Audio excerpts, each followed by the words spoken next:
Bagaimana Korea akhirnya bisa mengalahkan Jepang melalui Korea Wave ya. Apakah ada campur tangan pemerintah gitu? Korea disebut Hallyu. Itu adalah sebuah program pemerintah sebenarnya yang didesain khusus oleh pemerintah. Dipersiapkan ya Pak? Dipersiapkan matang sekali yang mendidik bintang-bintang K-pop. Ya, karena saya kan ingin memfasilitasi banyak anak-anak Indonesia, anak muda yang pengen jadi K-pop di sana.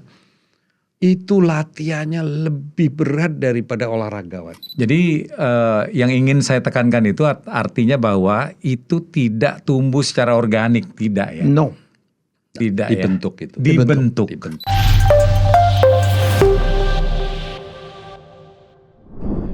Salam diplomasi, saya Tanto Yahya kembali menjumpai Anda di seluruh dunia. Wah, karena podcast ini ternyata menurut report disaksikan oleh peminatnya di seluruh dunia, bukan hanya di terutama Indonesia. Terutama di KBRI ya.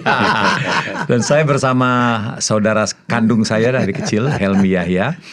Nah, di dalam podcast ini sesuai dengan namanya Yahya and Yahya with the Ambassadors, bintang tamu kami adalah para duta besar. Kali ini keren. Iya, yaitu para duta besar luar biasa dan berkuasa penuh Republik Indonesia untuk negara-negara sahabat. Nah, kali ini kami berhasil mengundang seorang yang sangat populer di Indonesia di kalangan pengusaha dan profesional. Karena dia memulai karirnya sebagai seorang profesional, kemudian dipercaya menjadi duta besar di negara yang heavy-nya itu di ekonomi, yaitu di Korea. Dan ternyata sukses, karena ini link dengan latar belakangnya, passion-nya. Setelah pulang dari duta besar, masih dipercaya oleh Presiden Jokowi sebagai salah seorang anggota Dewan Pertimbangan Presiden. One Team Press. One Team Press. Jadi orang ini benar-benar figur luar biasa. Salah satu putra terbaik bangsa. Duta Besar Gandhi Sulistianto. Wah, terima kasih. Panjang Pak, intronya panjang banget. Iya, mantan MC. Makasih. Terima kasih Pak Dubes. Saya sudah kenal Dubes Tanto ini sudah lama sekali. Udah lama banget nih, benar nih. Kebetulan kita seusia kelihatannya. Oh iya gitu ya. Kelahirannya sama. Berapa tahun? Puluh tahun yang lalu lah. Dulu Sidarma suka begini ya, MC. Nah, kita punya mutual friend nih. Apa namanya Pak Denny Yozal. Saya di BSF. Sahabat beliau juga. Karena saya banyak sponsor dulu untuk acara-acara. Ditambah ketemu lagi dengan Ibu Ani Sumadi. Waktu kalau berdua. Saya bekerja di sana Pak. Yang bekerja di sana itu saya bukan Tanto. Tanto di depan Pak. Tapi duitnya dapat dia banyak kan. Ngomong tentang duit, saya pikir Dubes satu ini pergi kemudian pulang itu berkurang ininya ya, kekayaannya. Tapi kekayaan beliau udah banyak sekali. Nomor ya Pak? Ya, kita tidak bicara materi mengenai masalah kekayaan materi, tapi kekayaan pengetahuan, kekayaan juga tentang mengabdi kepada bangsa negara. Ini satu lahan yang cukup baik lah. Once in a lifetime. Menurut saya ya, saya belum pernah dalam karir saya merasakan juga kebanggaan luar biasa. Karena kita mewakili negara di dalam suatu negara. Di sana kita didandanin keren, kita diminta juga dibiayai untuk tampil yang dengan standar tinggi ya. Mobil kita Mercy S500, malah datang juga ditawari kalau mau ganti mobil dan sebagainya. Itu pengalaman yang mungkin di dunia profesional jarang begitu. Tidak ada. Datang terus tiba-tiba lu ganti mobil, nggak ada. Lu pakai mobil yang ada dulu kan. Jangan berprestasi baru ditawarin tinggi. Kalau duta besar datang sudah ditawarin mobil yang keren gitu kan. Untuk ini tiap kali pesta harus pilih wine yang bagus. Wah, keren kalau jadi dubes sih. Emang budgetnya dubes sebesar itu Pak? Nah, ini persoalannya. Nanya aja Ya, kita harus mencoba menampilkan karena kan membawa image negara, nama bangsa dan negara. Jadi kalau mau diajak keren ya harus sok keren gitu kan. Sok keren beli jas yang mesti merek kan gitu. Biasa kita di Indonesia mah nggak perlu yang merek kan. Tapi itulah kebanggaan kita sebagai duta Karena saya besar. pernah diundang oleh Pak Sulis ya di Daegu ya Pak. Daegu beliau tiba-tiba bikin acara keren banget. Ada K-popnya ya. Ada siapa yang ambasador? Wonbin siapa? Pada waktu itu Choi Siwon itu salah satu ya. Siwon itu adalah anggota K-pop Super Junior. Surju, ya. Jadi sudah agak sedikit senior ya. Tapi kita angkat sebagai duta besar kehormatan hubungan Indonesia Korea yang ke-50. Ya. Terus ada angklung lagi ya. Sengaja kita bikin ditampilkan kebudayaan Indonesia juga. Dan salah satunya yang saya undang angklung Mang Ujo. Yang waktu itu lagi dimainkan oleh 800 orang. Tamu yang hadir di situ. Keren sekali. Keren banget. I was there. Wow. Bapak mengundang saya. Ada Raffi Ahmad. Ada Raffi Ahmad. Amanda Gita Slavina. Iya. Itu biayanya dari mana Pak? Ya. Para sponsor. Para sponsor. Para mitra. Makanya duta besar itu di samping mampu juga harus punya network. Iya. Karena itu yang akan menolong kita. Itu sangat membantu. Network itu yang pertama kali saya pakai justru. Iya. Pak Dubes, waktu dipilih sebagai duta besar, apa pesan Presiden Jokowi waktu itu? Ya, yang tentu yang pertama beliau bilang ini kehormatan, tolong Pak Sulis diterima ya, karena ini mewakili negara dan lain sebagainya. Ya, tetapi satu misi yang utama adalah bagaimana membawa bisnis investasi sebanyak mungkin dari Korea ke sini, dari negara itu. Karena banyak yang waktu itu beberapa investasi yang sedang berjalan, rencananya agak terhambat. Jadi bagaimana misi saya untuk semua hambatan itu diselesaikan dan bisa tetap mau datang ke Indonesia. Jadi sebagai businessman, Bapak menguasain betul ya cara-cara bagaimana mengundang investasi ke Indonesia. Iya. Ya, karena saya 40 tahun di dunia bisnis. Jadi bangun tidur yang dipikirkan bisnis. Harus cuan gitu. Harus cuan, harus returnnya juga harus tinggi kepada dalam hal ini untuk bangsa dan negara. Maka dari itu sebagai syarat saya minta kepada Presiden pada waktu itu mensyaratkan juga saya, Pak, sebenarnya saya akan berat ya ini saya meninggalkan bisnis di dalam posisi saya lagi mapan-mapannya. Tapi kalau boleh dengan senang hati saya menerima, tapi ada beberapa syarat. Satu, tolong saya dibebaskan untuk antar jemput tamu yang quote and quote menurut saya tidak perlu duta besar yang jemput gitu, ya. Jadi saya hanya bersedia menjemput kalau kepala negara atau mantan kepala negara. Termasuk menteri pun Bapak nggak jemput? Tidak. Karena kebetulan pantas saya dulu nggak dijemput ya Pak. Oh gitu ya Pak. Jadi kebetulan menteri semua kenal ya kan. Karena jarak airport di Seoul sampai ke Incheon itu kira-kira 1,5 jam jauh sekali jalan. Jauh sekali. Bolak-balik sudah 3 jam. Itu waktu saya habis. Terus syarat kedua saya minta flexi time. Karena kebetulan kantornya kedutaan KBRI itu satu komplek dengan rumah duta besar. Betul. Ya. Jadi itu ada apartemen untuk karyawan, ada rumah duta besar, ada kantor. Jadi 2 menit cukup. Jadi at any time saya mau kerja di kantor, saya bisa saja jalan kaki karena saya tidak ada kerjaan lain di sana. Nah, itu flexi time.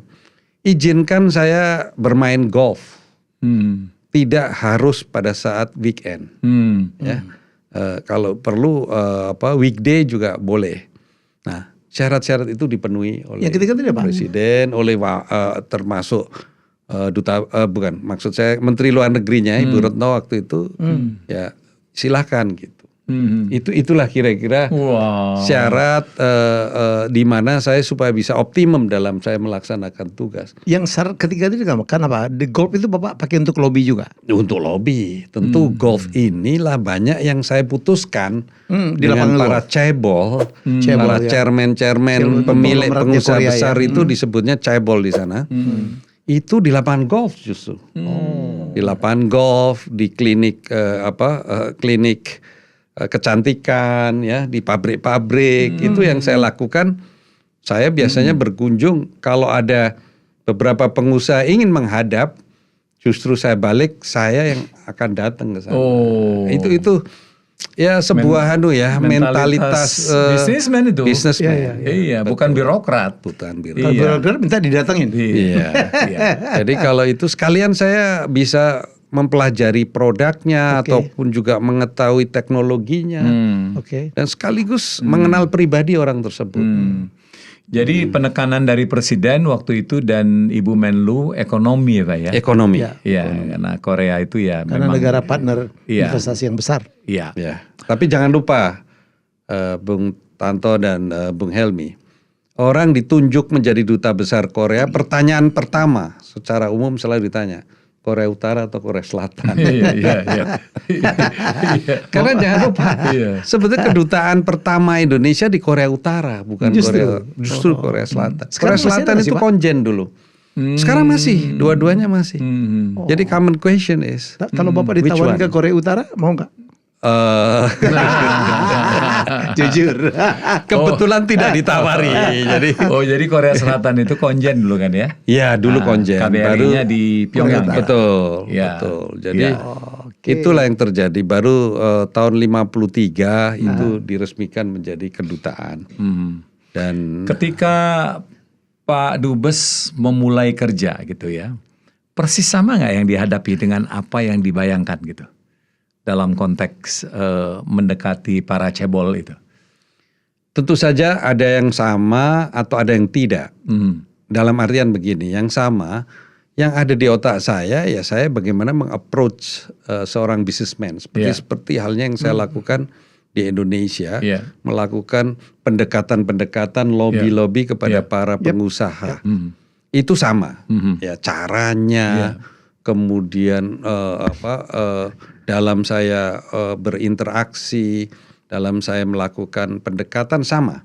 Yang berbeda tentunya posisi duta besar itu kan sebetulnya kan itu aparatur sipil negara kan. Betul. Di mana kita dibatasi oleh satu aturan-aturan aturan keuangan, sebuah birokrasi yang harus dijalankan. Itu totally yang saya bikin shock. Yang bikin shock saya. Shock juga ya Pak? Kayak merasa dikandangi gitu Pak Dubes. Ya kan? Jadi pada waktu itu apa yang saya lakukan? Saya katakan kepada DCM saya, wakil duta besar, saya panggil. Saya sampaikan bahwa saya sama sekali tidak punya pengalaman birokrasi. Silahkan Anda sebagai birokrat atau sebagai diplomat karir, ajarin saya, dampingin saya, dan saya serahkan seluruh kewenangan penggunaan budget kepada dia. Bapak nggak sentuh sama sekali ya? Sama sekali saya nggak. Malah budget Bapak yang disentuh-sentuh. Nah, bahkan termasuk gaji saya pun saya masukkan di dalam pool itu. Dalam pot. Silahkan ini ya memang dipisah, tetapi kalau anytime diperlukan silahkan beritahu saya saja, bisa dipakai. Itulah DCM saya yang BOK nih maksudnya. Maksudnya gaji atau dana termasuk gaji dan BOK. Gaji saya udah bilang sama istri saya, tolong selama kita duta besar jangan kutak-atik gaji ini gitu. Ya ini sudah milik kita. Tapi saya pikir ini milik kita anggap milik bersama teman-teman yang ada di sini. Karena saya jadi saksi waktu saya ke nyebutnya Pak KBRI Seoul ya Pak ya? Iya, KBRI Seoul. KBRI Seoul itu beliau melakukan renovasi, inilah itulah, merubah sistem komunikasi yang saya pikir itu menggunakan budget sendiri ya Pak ya? Ya, beberapa renovasi, beberapa ini tentu dibiayai di luar APBN. Karena kalau kita mengikuti APBN, katanya untuk menyampaikan ataupun merubah satu anggaran itu perlu waktu yang lama. Ya. Jadi untuk beli katakanlah furniture, sementara furniturnya sudah lama, sementara kita harus butuh menerima banyak tamu yang ini. Kan lama katanya kan, harus 6 bulan Pak. Wah, keburu saya dipanggil pulang kan. Sudahlah, beli dulu aja. Itu pun waktu mau dihibahkan harus banyak tanda tangan. Dokumennya banyak, dokumen yang harus ditandatangani. Ya saya jalanin. Itu yang bikin saya agak sedikit shock. Dan untung ada DCM saya yang cukup sabar ya, menjelaskan satu persatu pada saya. Ya, saya rasa Dubes Tanto juga mengalami hal yang sama. Tapi kebetulan dia pernah jadi anggota DPR, mungkin nggak terlalu shock. Kalau saya benar-benar change culture ya, jadi totally different. Iya betul. Pak, kira-kira kenapa Pak Jokowi milih Pak Sulis untuk ke Very Korea? good question, ya. Begini, saya pertama waktu itu memang ditanya apakah tertarik. Saya bilang sebenarnya kalau dibilang tertarik tidak, tapi diminta mencoba sih, ingin juga gitu. Bagaimana sih dihormati orang ya, sebagai duta besar tuh kok kayaknya dipanggil yang mulia, terus minum wine kanan kiri, pengen juga Pak gitu. Jadi negara yang ditawarkan pertama ke saya adalah Jepang waktu itu. Jepang harusnya. Tapi karena sesuatu dan lain hal, akhirnya tahun yang pada saat saya ditunjuk tidak jadi diisi orang lain, dan saya ditawari beberapa negara termasuk Eropa ya, tetapi akhirnya saya katakan yang saya bisa lakukan Pak itu satu adalah negara-negara Asia Timur, China, Jepang dan Korea. Selebihnya mohon maaf, saya punya koneksi bisnis di sana, negara itu tidak sebagus yang saya miliki di 3 negara itu. Nah akhirnya Pak Jokowi ya udah tunggu tahun berikutnya ke Korea. Itu kira-kira akhirnya saya ditunjuk ke Korea. Jadi Bapak tuh nggak ngelamar ya Pak ya, untuk jadi dubes? Oh no. Sama aja sekali. Kebayang juga tidak gitu dulu. Kebayang juga tidak. Tapi memang setiap diskusi dengan Pak Presiden, Pak Presiden selalu melihat wah Pak Sulis ini cocok nih kalau bisa jadi diplomat gitu. Nyesel nggak Pak? Tapi selalu disindir begitu. Oh sama sekali tidak menyesal. Saya buang waktu 2 tahun nih kalau dianggap buang waktu. Iya, menurut saya enggak. Karena itu yang saya bilang, saya bangga dan ini mewakili negara dan saya menjadi kebanggaan orang kampung saya juga. Karena kalau kita bicara kampung ataupun kota kelahiran saya Pekalongan, baru ada 3 orang yang jadi dubes. Siapa aja mereka? Satu dulu mantan Jaksa Agung Pak Abdurrahman. Oh, yang di Denmark. Ya. Abdurrahman Saleh ya. Lalu Pak Ahmad Rusdi. Oh, itu Pekalongan juga. Rusdi itu yang istrinya Palembang ya, Pak? Bukan. Oh, bukan ya? Bukan. Dia istrinya orang Bangka. Thailand. Di Thailand dan Yunani. Pernah jadi KPN, Kepala Protokol Negara. Ya. Cukup lama. Ya di istana kan? Ya, di istana lama. Itu kemudian saya. Oke. Nah, kalau lebih jauh lagi, dari sekolah saya yang dulu di kampung, mungkin saya baru satu-satunya. Sekolah di mana Pak? Dulu di kota kecil, kota kecamatan, namanya Sukorejo. Sukorejo itu kira-kira 58 kilo dari Semarang. Jadi Andinoya itu yang pernah di sana. Pak Dubes, tadi soal pekerjaan. Nah sekarang ini sisi menarik dari seorang duta besar yang mengamati perilaku masyarakat setempat, baik masyarakat biasa, pemerintah, maupun pelaku usaha. Ya. Tahun 80-an, kita tuh kan selevel sama Korea itu. Ya kan? Saya ini pencinta sepak bola. Korsel itu kalau melawan PSSI, belum tentu menang. Bahkan jadi bulan-bulanan. Dan nggak masuk hitungan kita lah. Lawan Korsel lah. Tuh ya. Tapi sekarang sudahlah. Dia udah level dunia, memproduksi pemain-pemain yang bermain di liga-liga Eropa, sudah levelnya di situ. Itu di olahraga tuh. Di dunia seni kita tahu, K-popnya itu salah satu dari income earner untuk negara itu. Bukan lagi kebanggaan, tapi penghasil devisa. Jauh meninggalkan kita. Nah yang ketiga, usaha di sektor ekonomi. pelaku usahanya itu demikian gigih sehingga bisa nyalip begitu banyak negara. Sehingga kalau di Asia ini kita lihat setelah Jepang, kemudian Korea, tentu saja Cina sekarang ini. Pengamatan Pak Dubes itu, apa ya yang membuat orang Korea itu bisa sehebat itu? Oke, jadi kalau kita berkaca kepada sejarah, ya, Korea itu merdeka hanya 3 hari bedanya dengan Indonesia. Indonesia 17 Agustus 1945, Korea 14 Agustus 3 hari lebih 1945. 3 hari lebih cepat. Ya. Dan juga ditambah tahun 50 ada perang saudara di sana. Betul. Ya, antara Korea Utara dan yang disebut Korea Utara dan Korea Selatan saat ini. Pecah. Mereka 3 tahun berturut-turut dari tahun 50 sampai 53 perang saudara dan akhirnya pecah menjadi Korea Utara dan Korea Selatan.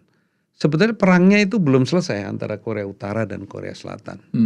Saat ini sebenarnya yang terjadi adalah gencatan senjata itu. Tapi apa yang dilakukan oleh Korea Selatan, jadi di negara itu terbelah dengan sebuah sungai besar, namanya Sungai Han. Mungkin Bung Helmi ke sana beberapa kali saya lihat juga jogging atau apa di sana di pinggir sungai. Han. Itu Sungai Han, ya Hangang, Sungai Han disebutnya Hangang.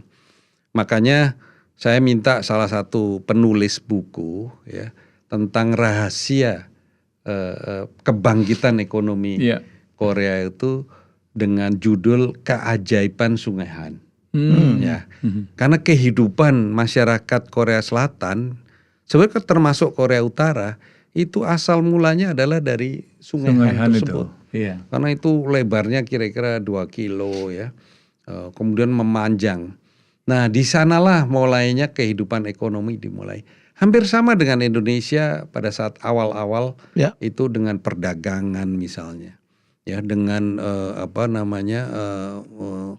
proses ekonomi yang jual beli dan lain sebagainya. Tapi satu hal yang membuat menurut saya ya sukses ini adalah semangat cinta tanah air daripada orang-orang Korea itu tebal sekali. Ya, kalau dia katakan pakailah produk dalam negeri, dia akan habis-habisan tidak akan mau pakai produk luar kecuali tidak bisa dibuat oleh mereka. Jadi kecintaan tentang produk dalam negeri mereka atau buatan lokal itu besar sekali, tebal sekali. Ya. Kedua daya juangnya. Karena dia ingin mengalahkan penjajahnya. Jepang. Makanya hampir tidak ada mobil Jepang di Korea. Betul. Target pertama dia dalam ekonomi adalah gimana bisa mengalahkan Jepang. Maka dari itu produk-produk saat ini yang merajai dunia adalah produk yang dulu dipegang oleh Jepang. Ya, household, kendaraan, household TV, elektronik, mobil sekarang, itu semuanya adalah dikuasai Jepang dan sekarang digantikan oleh handphone, handphone Samsung. Makanya tadi Pak Dubes Tanto sampaikan katakanlah K-pop, ya K-pop itu adalah penghasil devisa ketiga setelah mobil otomotif, ya terutama nomor 1 tentu adalah Samsung ya, itu adalah telepon, elektronik ya. Kedua adalah kendaraan mobil yaitu Hyundai. Ketiga adalah ekonomi kreatif. Ekonomi kreatif ya. Maka pertama kali saya datang ke kedutaan sebagai duta besar, saya kumpulkan semua staf, saya tanya apa sih sebetulnya sambil saya belajar organisasi sebuah kedutaan apa sih? Di sana ada yang namanya fungsi, masing-masing fungsi banyak. Ada fungsi ekonomi, fungsi protokol, fungsi macam-macam. Saya rasa Pak Dubes kan tahu, Bung Hilmi juga paham. Ada satu fungsi yang akhirnya saya usulkan untuk diganti. Fungsi itu namanya Pensosbud, penerangan sosial dan budaya. Saya mendengar itu agak risih dengan sebutan, bukan risih dalam arti bagaimana, tapi tidak cocok untuk Korea. Jadi pertama kali saya minta izin pada Ibu Menlu bagaimana fungsi itu saya ganti. Akhirnya saya ganti menjadi EKDP. Fungsi EKDP adalah ekonomi kreatif dan diplomasi publik. Itu dari penjelmaan itu dari tadi Pensosbud itu tadi. Masih dipertahankan sampai sekarang? Sampai sekarang masih dipertahankan. EKDP. Bahkan saya dengar beberapa negara ikut ada fungsi EKDP dan percepatan startup. Jadi saya jadikan satu. Dan apa yang saya lakukan benar-benar melakukan tentang ekonomi kreatif, belajar dari mereka. Wah keren, kepikir aja. Ya, ekonomi kreatif, diplomasi publik, dan percepatan startup. Itulah kenapa saat Bung Hilmi datang ke sana, saya perkenalkan King of K-pop di sana. Lee Suman. Lee Suman. Mirip malah sama Bung Hilmi. Beda di saldo doang Pak. Saya ketemunya tuh di lift, anak saya bilang, Pak itu Lee Suman gitu. Itu untuk ketemu dia, itu benar-benar itu karena dia itu dewanya untuk orang K-pop. The founder of SM Town. Ya, the founder of SM Entertainment. Yes. Semua orang ingin ketemu, either itu pengen jadi artis kalau anak-anak muda, atau pengen deal bisnis dengan dia. Karena dia billionaires US dollar. Kaya banget ya Pak. Kaya sekali. Dan usia udah 75 tapi tampangnya masih kayak anak-anak umur 50 60-an tahun gitu. Luar biasa. Dan itu saat saya mau menghadap, saya minta waktu itu lama sekali nggak diberikan. Dan waktu diberi waktu hanya diberikan waktu tidak lebih dari 1 jam. Apa yang terjadi? Ngobrol dengan saya 3 jam. Karena cocok dan nyambung. Semua tamu ditolak. 3 jam saya ngobrol. Ketemu Bapak, dia ketemu bisnisnya kali. Iya. Jadi saya kasih banyak ide, dia pingin banyak bikin di Indonesia, akademi, segala macam. Luar biasa itu. Jadi tadi itu adalah cinta terhadap produk sendiri, kedua tekad untuk mengalahkan penjajah. Itu yang menjadi semangat mereka. Sama ekonomi kreatif. Sama ekonomi kreatifnya. Berapa besar ini peranan pemerintah dalam membuat kemajuan-kemajuan itu? Terutama yang nomor 3 kali Pak. Orang semua kagum ya bagaimana Korea akhirnya bisa mengalahkan Jepang melalui Korea Wave ya. Apakah ada campur tangan pemerintah gitu? Pastilah. Tentu saja. Itu Korean Wave atau di Korea disebut Hallyu. Itu adalah sebuah program pemerintah sebenarnya yang didesain khusus oleh pemerintah. Dipersiapkan ya Pak? Dipersiapkan matang sekali. Dan itu pada saat dimulai pada saat Presiden Park Chung-hee, seorang jenderal yang Presiden Korea yang meninggal ditembak oleh pengawalnya sendiri. Itu dimulai besar-besaran ya, dan diawali dengan dunia pendidikan. Jadi pendidikan untuk ekonomi kreatif itu di sana difasilitasi oleh pemerintah. Sebagai contoh yang unik yang saya rasa tidak ada di Indonesia, nggak tahu di negara lain. Itu ada sekolah yang khusus memberikan pelajaran tentang ekonomi kreatif, khususnya adalah dunia seni, seni peran maupun seni suara. Itu tidak mengenal usia. Oh ya? Orang umur berapapun boleh sekolah di situ. Di sana. Ini akademis Pak. Ini akademis. Oke. Dan itu bukan sertifikat atau apa. Benar-benar lulus dengan dikeluarkan ijazahnya. Tanpa mengenal usia. Jadi orang pengen jadi sutradara, directors, masuk ke jurusan directors. Dan yang ada di kelas itu dari usia remaja sampai usia senior. Ada. Lucu memang. Vokasi jadi ya? Vokasi, sekolah vokasi. Vocation school. Rata-rata yang untuk ini vokasi rata-rata. Dan itu banyak bengkel dalam artian ini ya. Workshop. Teater, workshop di situ. Orang belajar seni peran. Kemudian juga ada di tari. Lalu untuk yang seni peran itu ada yang lapangan luas. Saya pernah meninjau itu kerjaannya cuman teriak-teriak sekencang mungkin kayak orang stres gitu kan. Saya pikir nih sekolah kok kayak orang di rumah sakit jiwa gitu kan. Tapi itu ternyata sekolah. Dan itu tidak mengenal usia. Itu yang belum pernah saya lihat terus terang. Di Indonesia saya belum pernah melihat seperti itu. Lalu ada yang pengen, ya tergantung jurusannya masing-masing. Ada K-pop ya Pak? Ya, dan ada profesornya di sana yang dengan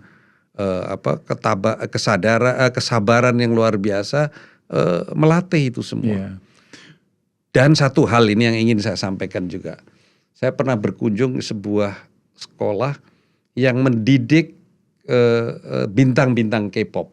Ya, karena saya kan ingin memfasilitasi banyak anak-anak Indonesia, anak muda yang pengen jadi K-pop di sana. Itu latihannya lebih berat daripada olahragawan.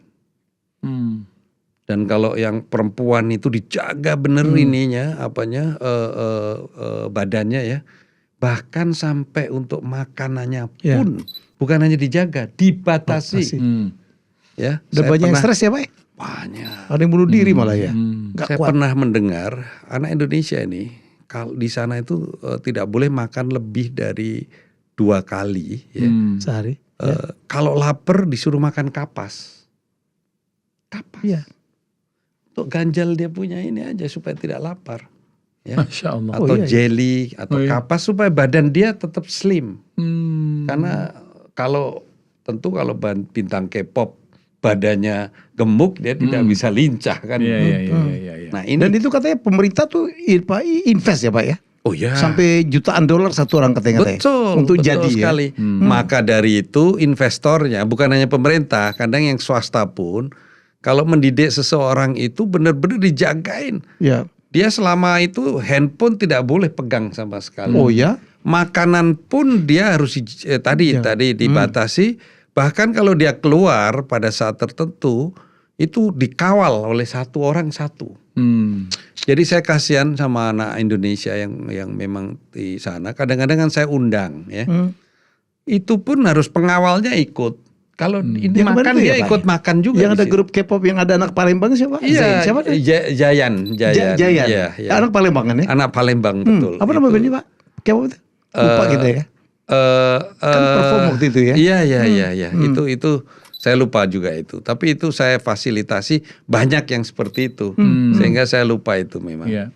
Ya. Jadi apa yang dilakukan oleh Korea, para pelaku industri kreatif itu, ekonomi kreatif itu sebenarnya sudah menjadi roadmap pemerintah sejak awal, benar, ya kan ya. Benar sekali. Jadi sudah diberikan semacam avenue gitu ya, bahwa akan menuju ke sini nih. Dan untuk itu pemerintah memberikan fasilitas-fasilitas yang diperlukan, gitu ya, baik software yaitu SDM-nya maupun hardware. Perangkatnya segala macam ya. Jadi yang ingin saya tekankan itu artinya bahwa itu tidak tumbuh secara organik, tidak ya. Tidak dibentuk ya. Itu. Dibentuk. Itu dibentuk dan diprogram dan dibiayai serius oleh pemerintah. Dan hasilnya seperti sekarang ini. Mereka merajai drama, mereka merajai musik, betul. Mereka merajai macam-macam juga ya Pak, yang lain-lain juga film Pak. Karena Parasite udah menang Oscar. Iya. Saya pernah satu hari, ini juga penting saya sampaikan. Ini apa namanya pengalaman tentang ekonomi kreatif tadi, hubungannya antara seni peran ya, kemudian dengan yang kaitannya dengan ekonomi kreatif yang lain dengan K-food. Jadi kulinerinya ya. Iya. Saya pernah tanya kepada salah satu produser terbesar K-drama di sana, salah satu studio ya, Dragon Studio. Drakor ya? Iya, drakor itu. Kenapa? Apa yang menjadi pola mereka untuk bisa menarik ekonomi kreatif yang lain? Dia bilang, Mr. Ambassador, you perhatikan katanya, setiap drama Korea 60% itu pasti adegannya produk di dalam rumah atau di ruang makan, supaya build in ya, supaya dia masuk untuk supaya K-foodnya itu ikut keangkat di sana, gitu. Jadi sebelum banyak tema tentang kerajaan-kerajaan yang dulu, kalau ini kerajaan tuh tema untuk ngangkat sejarah ya, heroisme juga lah, heroisme. Tetapi yang kuliner itu tadi ternyata itu 60%. Kalau diperhatikan, kalau drama Korea selalu ada di dalam rumah, selalu banyak kan kalau di rumah adalah di ruang makan. Aduh, tahu nggak sekarang? Saya interrupt dikit. Sekarang ada produk Indonesia masuk di Drakor. Kopiko. Oh iya. Oh iya Mia. Oh, Kopiko ya. Dan saya usahakan terus juga nanti Indomie bisa masuk. Itu Bapak yang itu ya? Iya. Kopiko loh di mana-mana tuh dan kan gampang sekali karena kecil ya, nggak terlalu mengganggu gitu. Dan Kopiko dengan masuk itu booming di sana. Booming. Booming. Itu bayar. Itu bayar semuanya. Tapi kan apa benefitnya luar biasa. Oh, luar biasa. Jadi kalau mungkin saya potong Pak. Itu jadi drakor K-pop itu menciptakan apa ya, idola-idola. Betul. Yang kemudian apapun yang mereka lakukan, apapun yang mereka makan itu akan ditiru oleh miliaran orang kali seluruh dunia Pak. Satu hal pengalaman juga waktu suatu saat ada syuting film drama Korea di Bali. Something happened in Bali. Itu langsung turis Korea ke Bali meledak luar biasa. Meledak luar biasa. Nah di sanalah saya mulai datang ke produser-produser itu untuk meng-approach mereka. Datanglah ke Labuan Bajo, mintalah saya bilang ke Papua, begitu-begitu. Itu dalam cara saya mencoba mensosialisasikan tentang Indonesia. Maka dari itu waktu saya diundang kemari kan saya diminta pakai formal jas kan, tapi saya menawar. Kenapa saya minta pakai batik? Saya ingin satu cerita unik yang saya lakukan saat saya pertama kali datang juga ke Korea. Saya setiap ada resepsi, saya lihat kalau kita pertemuan duta besar itu kan di sana ada 144 negara di Korea itu. Itu semua rata-rata ada acara-acara kenegaraan, acara apa itu semua pakainya jas dan warnanya semua jas hitam. Standar ya. Nah, saya tanya sebenarnya apa sih dress code-nya kan kalau di sana kan formal dress code. Saya bilang di negara saya formal dress code itu batik termasuk consider as a formal dress code. Boleh nggak saya ini? Nggak ada yang melarang. Lalu saya tanya ke Deplu kan, Deplu juga bilang boleh-boleh saja. Sejak saat itu saya kemanapun di sana saya pakai batik. Benefit apa yang saya dapat dari situ? Presidennya gampang mengenal saya karena saya duta besar Korea. Dan saya orang pertama saya yang melakukan waktu itu bukan selfie tapi apa namanya dia bikin statement di handphone saya, kemudian saya siarkan vlog. Ya, saya orang pertama yang diberi kehormatan setelah pelantikan Presiden Korea, Presiden Yoon waktu itu, dia melakukan vlog bersama saya dan berpesan kepada masyarakat Indonesia atas hubungan itu. Karena saya memakai batik, diferensiasi. Itulah branding saya bilang. Personal branding sama dan diferensiasi. Dubes Arab, dubes Timur Tengah itu kemana-mana dia pakai gamis. Iya. So saya tanya kurang satu Pak Dubes, mesti pakai kopiah juga mestinya. Beberapa occasion saya pakai, beberapa occasion. Iya, kan? Tapi lucu, ini joke ya. Istri beliau tuh Korea banget. Enggak, pokoknya orang pikir Korea ya Pak Ibu ya. Orang malah bilang saya diangkat dubes Korea karena istri saya orang Korea katanya. Lucu. Padahal bukan. Jadi orang Korea tuh kalau udah ini gitu, yang rambutnya yang pendek kemudian terus agak Ibu udah dari dulu gitu. Istri saya baru tahu itu cerita Pak Dubes dalam mempopulerkan batik gitu. Luar biasa. Jadi konsisten jadi itu. Acara resmi itu pakai batik. Semuanya batik, dalam keadaan dingin pun saya bikin batik yang pakai jas batik, jaket tapi batik. Jas tapi batik. Iya, jas tapi batik. Jadi jas saya kebetulan saya nggak bawa, ya itu juga batik motifnya. Jadi stand out ya. Iya. Jadi orang langsung ingat gitu. Pak Sulista tuh yang Bapak lupa tadi. Munculnya idola-idola itu juga mempopulerkan industri skincare, operasi plastik. Dan itu big number. Itu kalau kita bicara satu operasi plastik, ada satu wilayah kan tentu yang sering ke sana, apalagi Helmi yang punya menantu di sana. Cucu Pak di sana Pak. Ya cucu ya. Itu ada satu wilayah daerah namanya Gangnam. Itu ada 3.000 klinik. Masya Allah Pak. 3.000. Dari klinik yang kecil sampai klinik yang mahalnya luar biasa. Jadi hati-hati kalau ke sana. ingin melakukan sebuah operasi ataupun perawatan, itu harganya bervariasi. Rentannya itu panjang sekali. Salah masuk, salah malah bisa bahaya itu. Bisa bahaya. Salah harga ya. Iya. Pak Dubes, ini waktu kita nggak banyak lagi. Saya mau bicara mengenai substansi pekerjaan ini, ekonomi, ya. Kan tadi ekonomi yang dipesankan oleh Presiden, ya. Sekarang ini posisi kita itu surplus, minus, trade deh. Ya, trade ya, perdagangan. Perdagangan Indonesia saat saya di sana ya. Kita surplus lebih dari 1 billion. Oh iya. Surplus. Kok bisa? Surplus. Nah ini saya mau cerita kok bisa kan? Kok bisa? Itu karena kita pada waktu itu kita banyak menarik investor. Yes. Ya banyak menarik investor yang invest di Indonesia. Ya. Banyak mesin-mesinnya yang masuk ke Indonesia. And then? Tetapi produknya yang dihasilkan oleh itu direekspor kembali ke Korea. Sehingga kita perdagangan waktu saya di sana sekitar 25 billion US dollar ya. Itu meningkat cukup pesat ya. Saya saat 2 tahun saya ada di sana, dan itu kita surplus yang pertama kalinya di angka lebih dari 1 billion. Wow. Produk apa aja ya Pak? Banyak kan yang masuk itu adalah yang masuk ke yang kita ekspor ya. Yang kita reekspor. Sepatu ya, kain ya? alas kaki ya, kemudian garment ya. Elektronik dong Mas ya. Elektronik tentu. Itu yang besar. Iya. Nah, terakhir setelah Hyundai juga punya pabrik di sini juga mobil balik lagi sana. Mobil kendaraan balik lagi ke sana. Wow. Tapi sekarang ini nggak tahu trade balance-nya bagaimana?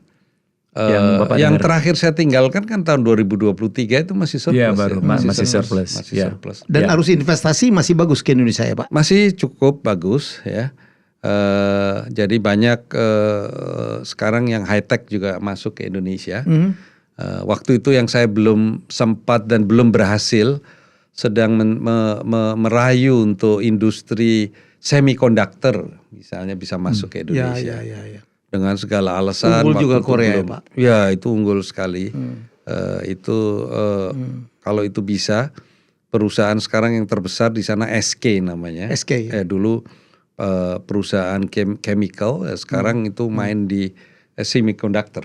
Kalau itu bisa sampai dibuat di Indonesia, ekonomi Indonesia akan sangat terbantu karena itu dipakai oleh seluruh dunia. Ya. Nah selain dari produk yang produk Korea yang mereka bikin di sini, yang kita ekspor lagi ke sana, ada tidak produk-produk lain yang asli buatan kita yang mempunyai potensi sebenarnya untuk masuk ke sana, tapi belum mendapatkan support maksimum gitu? Frankly speaking, yang paling banyak disukai produk Indonesia di sana ya saat ini hanya makanan itu. Kopi? Ya kopi dan juga mie instan. Mie instan. Belum ada pabrik di sana ya? Belum. Jadi dari sini? Iya dari sini. Pabrik di sana mahal sekali. Mahal sekali. Mie instan kita tuh bisa bersaing padahal mereka juga pembuat mie kan? Rasanya beda tapi beda, totally beda. Tapi laku sekali mie instan di sana. Makanya saya terus berusaha mengencourage juga yang produsennya di sini untuk mungkin lebih ditingkatkan lagi lah distributor di sana. Dan juga memberi kesempatan para diaspora kalau bisa juga untuk menjadi buruh migran cukup banyak juga Pak ya? Indonesia banyak yang sekali, di Korea banyak sekali. Total sekarang udah lebih dari 50.000 yang pekerja. Jadi total ada 80.000 orang Indonesia yang tinggal di Korea, termasuk tentu mahasiswa sekarang juga mulai bahasa Korea itu mulai disukai. Wah, seksi Pak. Iya. Anak saya bisa bahasa Korea dari nonton drakor Pak. 80.000 ya Pak ya? 80.000 orang. Tapi pekerjanya kira-kira sekitar 40.000, yang lainnya turis, mahasiswa, mixed merit. Banyak loh orang yang mixed merit, ribuan orang Indonesia yang mungkin tertarik dengan pria Korea di Korea termasuk. Lalu migrant workers banyak. Migrant worker banyak juga di sana. Banyak sekali. Ini cerita Pak, ini cerita lucu. Satu hari saya ngomong dengan Pak Dubes Tantowi. Saya bilang, Pak Dubes, ini ponakanmu, Russell namanya, Russell. akan nikah dengan opa. Dia tahu gak? Dia bilang, itu opanya umur berapa? Karena opa itu sebutan seorang laki, ya kan, gentleman di sana. Jadi saya pikir, tapi bukan opa kakek-kakek, bukan. Kawin sama opa, umur berapa tuh? jadi orang sepitar tato ada juga yang gak tahu jadi apa. Itu menunjukkan ketidaktertarikan. Oh iya, satu lagi Pak Sulis, yang orang nggak banyak tahu bahwa Korea itu industri kreatifnya itu juga di bidang food and beverage. Ya. Banyak sekali coffee shop. Ya. Ya, dan juga banyak sekali ya roti ya Pak. Mereka jago banget ya. Termasuk ada pakai brand-brand luar negeri ya gitu. Korea kan. Paris Banquet misalnya itu CJ ya, Paris Banquet itu terus CJ. Tous les jours. Banyak dan juga produk kafenya itu pesaingnya Starbucks di sana juga banyak. Ada brand Too Faced segala macam itu. Dan itu yang saya katakan itu banyak ditolong, banyak dibantu oleh K-drama. K-drama dan K-pop. Dan K-pop. Itulah, itu banyak brand ambassador bintang-bintang K-pop yang dipakai oleh tadi produk-produk itu. Sekarang jadi tren Pak, anak-anak sekarang milenial Gen Z itu yang makanan-makanan apa Korea tuh mereka senang banget. Ice cream itu lagi tren juga. Minuman-minuman, bubble segala macam ya. Betul. Ya, saya lihat Pak, saya kan cukup ngamatin juga Jepang ya. Dulu kan Jepang deh Pak, serba Jepang. Sekarang Harajuku jauh kalah sekarang. Karena saya dengar kemarin waktu saya di TVRI, Jepang sudah tidak punya lagi budget untuk promosi, karena mereka juga fokus ke Afrika. Iya, betul. Memang luar biasa kalau kita banyak belajar di Korea. Sayang, memang saya hanya 2 tahun di sana, tapi saya banyak sekali belajar. Termasuk, karena waktu saya banyak saya pakai juga untuk itu belajar ya Pak. Belajar di dunia usahanya memang sebagai fokus saya. Memang fungsi yang lain ya, fungsi duta besar kan banyak. Dubes Tanto kan sudah banyak menjalankan misalnya melindungi warga negara Indonesia di sana dan cukup banyak ya Pak ya. Itu semua staf saya semua yang di sana jadi dari diplomat muda kita sudah canggih lah jalankan itu semuanya. Tapi diplomasi di dalam bidang bisnis ini perlu kita isi dengan apa? Para diplomat yang punya pengalaman juga di bisnis saya rasa. Ini sekedar masukan. Pak Dubes, yang saya perhatikan ya karena saya politisi dan terus menggeluti politik. Yang saya perhatikan itu anak-anak muda Korea itu tidak begitu tertarik dengan politik ya. Betul nggak? Berita-berita politik itu jarang kita dengar dari Korea itu. Tetapi kalau saya bergaul dengan beberapa politisi di sana, saya mulai lihat tren anak-anak muda juga mulai masuk. Mulai tertarik. Tetapi titik beratnya memang para anak muda ini memang lebih di bidang bisnis, terutama bisnis keuangan. Kalau kita lihat startup itu maju sekali di Korea. Dan juga adanya Bitcoin itu juga pertama maju di Korea. Kripto. Tetapi jangan salah, di sana pasar modal juga pesat. Tetapi karena akibat dari pasar modal dan kripto itu tiap tahun ya kira-kira ada 37.000 anak-anak muda yang bunuh diri. Stres tiap tahun. Tiap tahun. Wow. 37,000 people. Itu terjun karena kompetisinya kembali lagi sungai yang dipakai untuk terjun. Karena apa? Putus asa. Kompetisinya luar biasa. Semua kepengen kaya, semua kepengen sukses, ya kan. Sehingga di sana juga penduduknya defisit sekarang. Depopulasi, aging population. Bahaya nih buat industri kreatif itu. Anak-anak mudanya jarang mau menikah. Kalau sudah menikah nggak mau punya anak. Kalaupun punya cuma satu.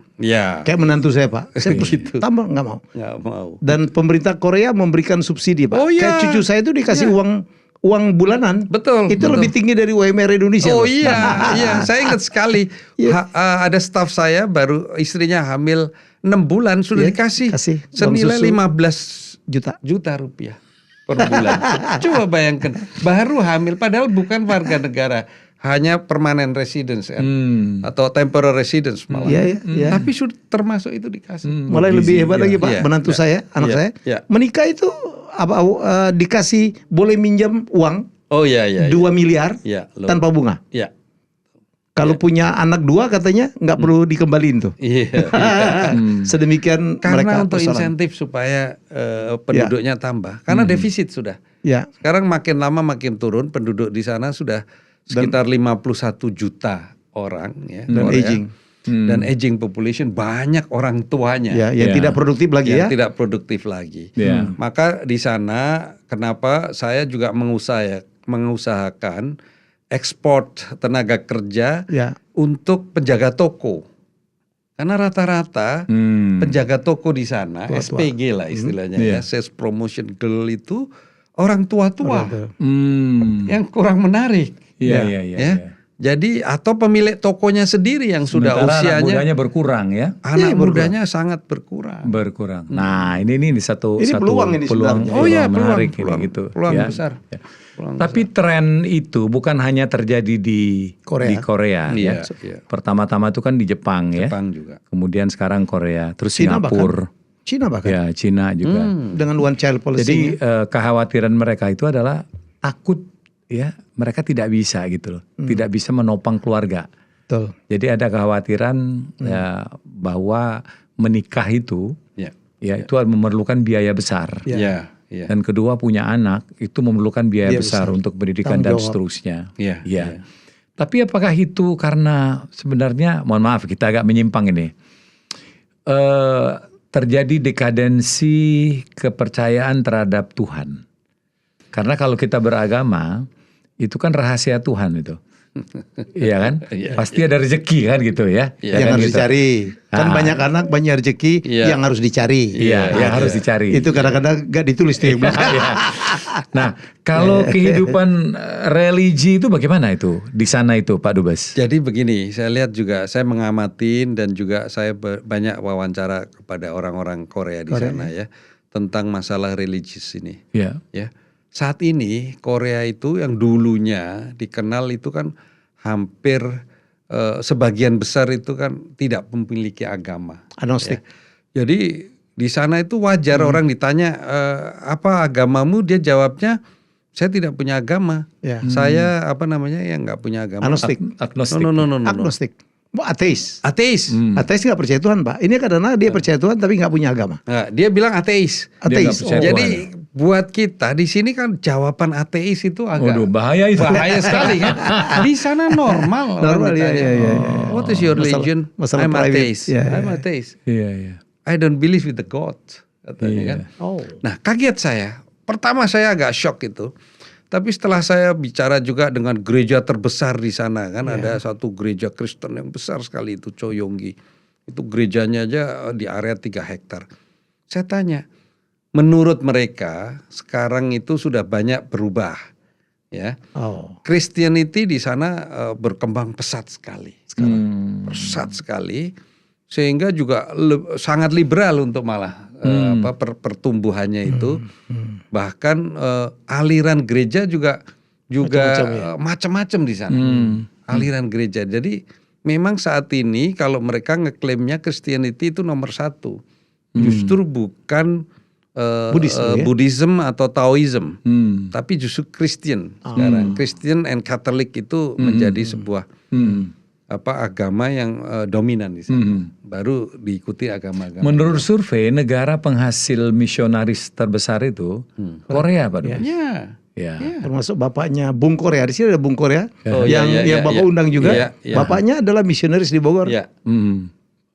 Dan ada satu pastor Katolik yang sangat legendaris di Korea yang dijadikan santo.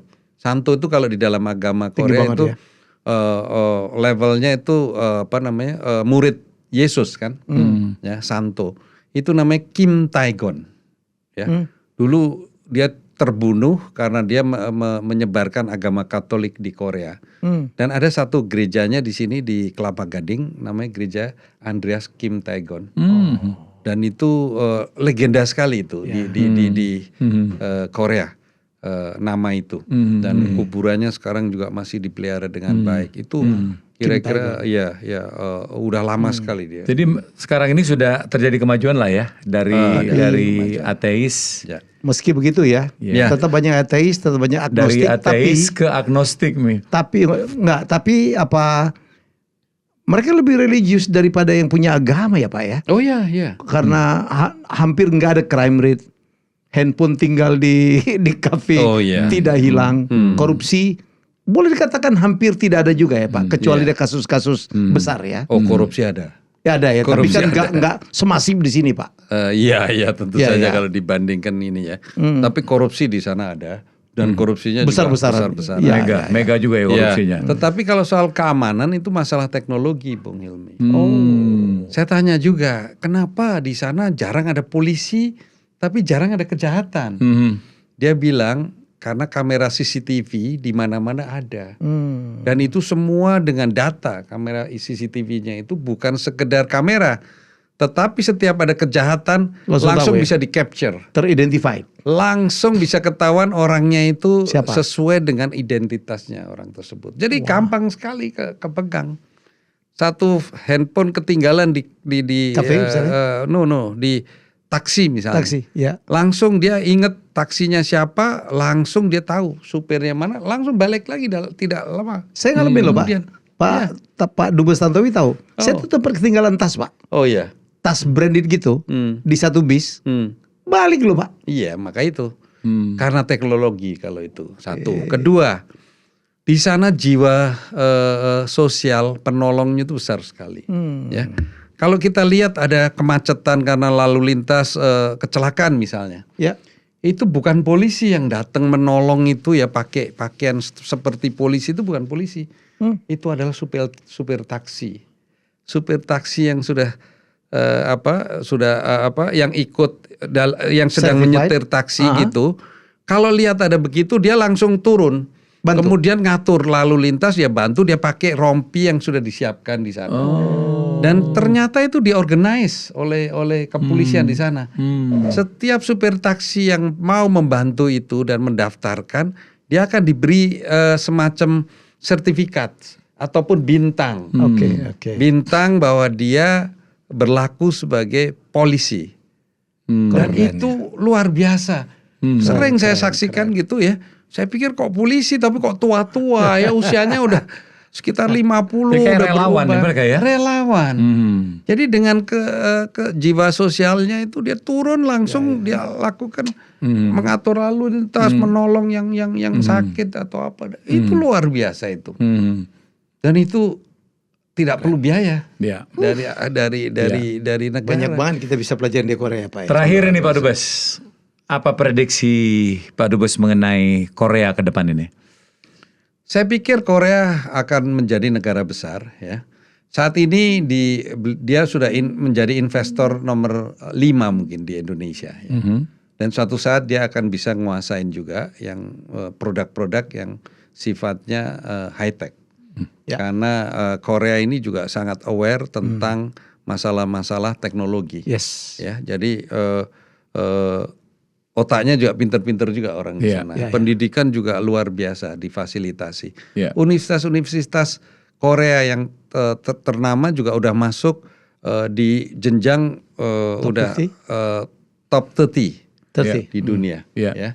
Top 20 mungkin sudah ada ya. Jadi dunia pendidikan maju dan penduduknya tadi juga luar biasa punya semangat dan punya disiplin yang luar biasa. Jadi saya yakin one day Korea Selatan akan menjadi negara dengan ekonomi yang besar. Ya, dari penjelasan Pak Dubes Gandhi Sulistianto tadi, kita menurut saya ya bisa menyimpulkan bahwa bangsa Korea ini adalah bangsa yang dikaruniai dengan kemampuan otak kanan dan otak kiri yang seimbang. Mengapa saya katakan demikian? Mereka menguasai teknologi, tapi juga menguasai seni. Sekaligus gitu. Di dua area itu, dia menjadi pemimpin. Teknologi terus muncul, mengarahkan negara-negara lain, sementara bidang seninya juga terus berkembang. Jadi mereka sangat diberkahi.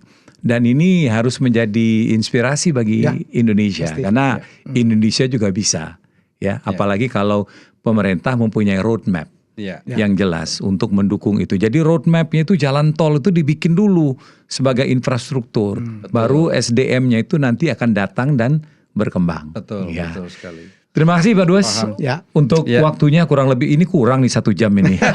Harus ada seri kedua nih. Dan kita belum banyak ngomong cebol loh ini. Belum banyak. Ngomong kalau mereka raja fashion juga tahu. Dan jangan lupa ya, di samping yang dikatakan Pak Dubes Tantowi, mereka adalah bangsa pejuang, bangsa petarung, Taeguk warrior ya. Jadi wah smart. Dan oleh karena itu Pak Sulis, saya berikutnya tidak akan lagi ngajak ke China, karena saya bilang sewaktunya kita belajar dari kehebatan Korea. Kita akan belajar K-pop, drum apa kebudayaan dari SM Entertainment. Ya saya akan ngajak trip ya, dan juga kita akan belajar bagaimana bikin roti dari CJ dan bagaimana industri kosmetik skincare mereka dari Cosmac ya, bersama Bosum. Tanggal 6 kita berangkat Pak, 6 Februari sampai 11 Februari. Kalau Pak Sulis kepengen bergabung, minimal kita nanti ngopi-ngopi di apa? Oh, dengan senang hati. Senang hati. Saya ingin bernostalgia ke sana. Hongdae. Wah, di Hongdae itu luar biasa itu. Itulah pusat pop kreatif mereka.